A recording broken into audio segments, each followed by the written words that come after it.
Եթե առջևում ձեզ սպասվում է շատ բարդ զրույց, և դուք մտածում եք ինչպես խոսեմ, որ կարողանամ տեղ հասցնել ասելիքս, ինչպես խոսեմ, որ դիմացինս չվիրավորվի, չնեղանա, չփակվի, ինչպես խոսեմ, որ կարողանամ հասկացված լինել, եկեք այսօրվա մեր այս քննարկման ժամանակ փորձենք վերլուծել և հասկանալ, թե ինչու են այս բարդ դիալոգները երբեմն ավարտվում շատ ոչ կառուցողական։ Երբեմն ընկերներ, մենք նմանօրինակ կարևոր ու բարդ զրույցներին ընդհանրապես չենք պատրաստվում։ Խոհանոցում համով բաներ պատրաստող կանայք, տղամարդիկ գիտեն, որ երբ որ մենք ինչ-որ բան պետք է պատրաստենք, մենք նախ պատրաստվում ենք դրան, գնումներ ենք անում, բաղադրատոմսն ենք նայում, երբ որ գնում ենք արդեն ըստ բաղադրատոմսի գնումները կատարելու հետո բերում ենք, անհրաժեշտ պարագաները լվանում ենք, դասավորում ենք, այսպես ամեն բան պատրաստում ենք և սկսում ենք պատրաստել ուտելիքը, բայց ինչու է մեր կյանքում նմանօրինակ կարևոր մեզ համար շատ լուրջ տեղ զբաղեցնող զրույցները, որը շրջադարձային կարող է լինել մեր հարաբերությունների մեջ, այսքան անուշադրության մատնվում։ Մենք չենք պատրաստվում, մենք չենք պլանավորում, մենք ուղղակի գնում ենք, խոսքից խոսք, վերջում ասվում են բաներ, որոնք հեչ պետք չէր, որ ասվեր, չեն ասվում անչափ կարևոր խոսքեր, կամ շատ կարևոր խոսքեր չեն ձևավորվում, չեն ձևակերպվում, չեն խմբագրվում, որ կառուցողական լիներ, և արդյունքում այդ վեճերի ժամանակ մենք լինում ենք շատ բուռն էմոցիաներով,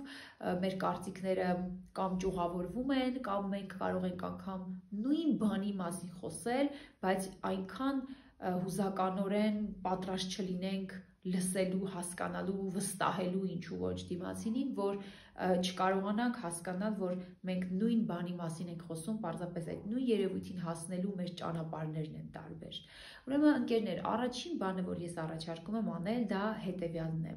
Ցանկացած կոնֆլիկտային իրավիճակում նախ մի պահ կանգ առեք և քննեք ձեզ։ Փորձեք հասկանալ այս պահին, այս զրույցի ընթացքում դուք ինչ կարծիք ունեք դիմացինի նկատմամբ, որովհետև երբեմն մեր զրույցները շատ դեստրուկտիվ, քանդող են ընթանում, որովհետև մենք դիմացինի մասին շատ վատ կարծիք ունենք, մենք մեր դիմացինին չենք հարգում, երբեմն մենք մտածում ենք, որ ինքը չի հասկանում, չգիտի, խելքը չի հասնում, խոսում է մի բանի մասին, որը չի պատկերացնում, և սրանք արդեն իսկ այնպիսի մտքեր են, որոնք չեն կարող բարենպաստ հող պատրաստել առողջ, կառուցողական, հավասարը հավասարի զրույց ունենալու։ Ոչ, այդպիսի մտքերը քանդելու են հարաբերությունները, մեր մեջ բերելու են մեր մարմնի լեզուն այնպիսին է լինելու, որ մենք մատնելու ենք դրանով ինքներս մեզ, ցույց ենք տալու այդ անհարգալից վերաբերմունքը, օրինակ ամուսինների հետ աշխատելիս ես շատ եմ բացահայտում, որ ամուսիններից մեկը կարող է իր զույգին չհարգել, իր զույգի մասին շատ թյուր կարծիք ունենալ, որ հիմար անձ է, անխելք կին է, կամ էգոիստ տղամարդ է, և այդ կարծիքները իրենք չեն էլ պատկերացնում, թե հարաբերությունների այսպիսի երկխոսությունների, զրույցների ժամանակ ինչքան կարևոր դեր են ունենում։ Ուրեմն ես առաջարկում եմ, որ նախ քննենք մեր ներքին կարծիքը, մեր մտածելակերպը մեր դիմացի անձի մասին և փորձենք մաքսիմալ ինչքան հնարավոր է մեզ բերել այն մտքին, որ մենք փորձենք կառուցողական կողմից նայել մեր դիմացին, օրինակ շատ կարող է օգնել, որ մենք մտածենք, որ այս բարի, ազնիվ, խելացի մարդը ինչու է իրեն այսպես պահում։ Պատկերացրեք, եթե կոնֆլիկտային իրավիճակում դուք ձեր դիմացինի մասին այդպիսի վերաբերմունք ունեք, որ ախր ինքը շատ խելացի մարդ է, ախր շատ լավն է, ինչու է իրեն այսպես պահում։ Այսպիսի մոտեցումը, այսպիսի դիրքը, պոզիցիան, վերաբերմունքը արդեն մեզ բերում է մի կետի, որ մենք կարողանանք փորձել հասկանալ դիմացինին, լսել նրան, փորձել մեր ներսում տեղ տալ իր կարծիքի, իր տեսանկյունի, իր ձևաչափի վերաբերյալ մեր ներսում տեղ ունենանք, չբացառենք, միանգամից չունենանք այն դիրքորոշումը, որ սա ինչ է հասկանում, սա ով է, որ եկել մեզ բան է ասում, և գործընկերային հարաբերություններում սա շատ տեսանելի է լինում, երբ որ օրինակ կարող է այնպես լինել, որ բժիշկների մոտ է սա հաճախ ես հանդիպում եմ իրենց հետ աշխատելիս, որ օրինակ իրենք կարող են ունենալ ուրիշ դպրոցների ուսմունք, օրինակ մի բժիշկը կարող է ավելի եվրոպական ուղղության կրողը լինել, մյուսը ավելի ռուսական, սովետական ուղղության, եւ քանի որ ամեն մեկը մյուսի ուղղությունը չի հարգում, այդ անհարգալից վերաբերմունքով հենց միասին դիալոգ է սկսվում եւ ամեն մեկը մյուսին նայում է այն դիրքից, որ սա չի հասկանում, ես ինչ եմ մտածում, ես ոնց եմ մտածում եւ այդ մոտեցումը բերում է մի կետի, որ զրույցը ձախողվի, դիմացինը զգա, որ դուք վերևից եք նայում իրեն, ձեր դիրքը ագրեսիվ է, ձեր դիրքը դատապարտող է եւ այլն։ Ուրեմն սա առաջին կետը, քննել ձեր ներքին կարծիքը զրուցակցի կոնֆլիկտի մյուս կողմի նկատմամբ։ Երկրորդը, անչափ կարևոր է, որ ցանկացած կոնֆլիկտային իրավիճակում մի պահ ձեզ հարց տաք, որն է իրականում ձեր մոտիվը, ինչի եք դուք իրականում ուզում հասնել այս զրույցի արդյունքում եւ անչափ կարևոր է ոչ միայն տալ այս հարցը ձեզ վերաբերվող, թե օրինակ ինչի եմ ես ուզում հասնեմ այս կոնֆլիկտի արդյունքում, այսինքն ինչ է ինձ պետք այս կոնֆլիկտի արդյունքում, այլ մի պահ հարց տաք, իսկ ինչի եմ ես ուզում հասնի իմ դիմացինը այս կոնֆլիկտի արդյունքում, հա, օրինակ այս կոնֆլիկտը ինչ կտա իմ դիմացինին, ես ինչպես կարող եմ կառուցել իմ խոսքը,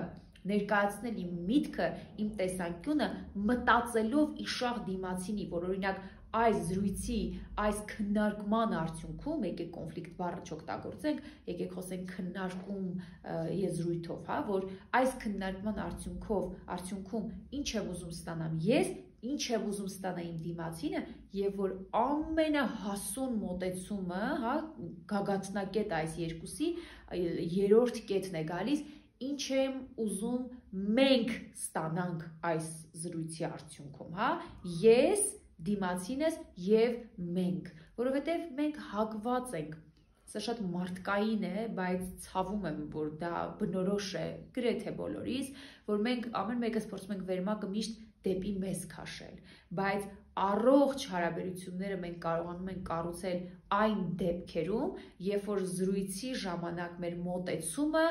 ոչ միայն մեր անձի, մեր եսի մասին է, թե ինձ լավ լինի, ես ինչ ունենամ, ես ինչի հասնեմ, այլ երբ որ դու գնում ես դիմացինի հետ այդ բարդ զրույցը ունենալու, փորձես հասկանալ, ինչի եմ ուզում ես հասնեմ, ինչի եմ ուզում հասնի իմ զրուցակիցը եւ ինչի եմ ուզում մենք հասնենք։ Եթե ամուսնական հարաբերությունների մասին է, մենքի կոնտեքստում, մենք որպես զույգ, որպես ամուսիններ, որպես, չգիտեմ, ընկեր-ընկերուհի, մենք, մեր մենքը ինչ պետք է ստանա այս զրույցի արդյունքում։ Եթե գործընկերային հարաբերությունները, մեր թիմը, այս պրոյեկտը, մեր կազմակերպությունը ինչի պետք է հասնի այս զրույցի արդյունքում։ Եթե դուք այս 3 հարցի պատասխանը չունեք, խնդրում եմ, ոչ մի զրույց մի սկսեք։ Դուք դեռ պատրաստ չեք դրան։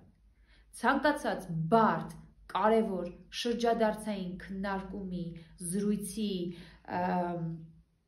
չգիտեմ, ինչ անուն դնեմ, ցանկացած նմանօրինակ բարդ հարաբերության հիմքում պետք է լինի այս 3 կարևոր հարցերի պատասխանները։ Ինչ ստանամ ես, ինչ ստանամ դիմացինս եւ ինչ ստանանք մենք։ Ընկերներ, ամփոփում եմ այս մեր զրույցը եւ խնդրում եմ, որ շեշտը դնենք ավելի մենքի գաղափարի վրա, որովհետեւ մեր զրույցները ավարտվում են շատ